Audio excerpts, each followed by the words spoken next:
We want to bring in another guest here in Cocke County. Bryan Douglas works with the school system. He's with his service dog. This is Cookie as well. I'm not sure if you can see Cookie, but there's a good reason Cookie got the name that Cookie did, if you look at her back there. Mr. Douglas, thank you for being here. And just tell us, being in the schools and offering the support that you have, what has it been like for the last 2 months?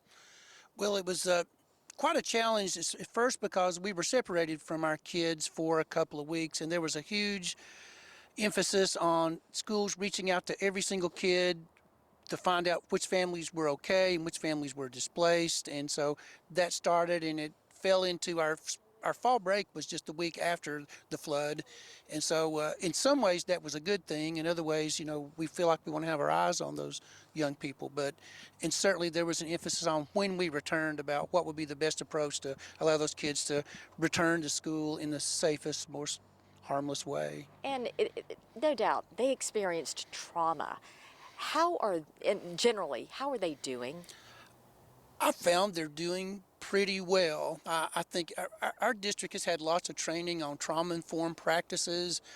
We've undertaken a lot of trainings over the last 5 years, and so with those trainings we felt like we had a real good feel for what those people needed, and we've asked them to lean on each other quite a bit as a classmate about, you never know what your classmate might have gone through, and show some empathy for them. And what would you say to people in East Tennessee who'd still like to help the people in this community?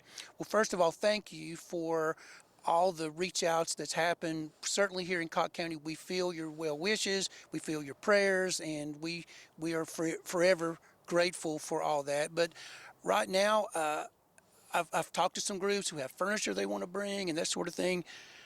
Probably isn't the best time to send that stuff now because there's not space for it, but please be patient with us as these homes become available for people to live in them safely. We will need those things. Mr. Douglas, we appreciate your time. Thank you, and thanks to Cookie as well for being here. Thank you, so sir. much.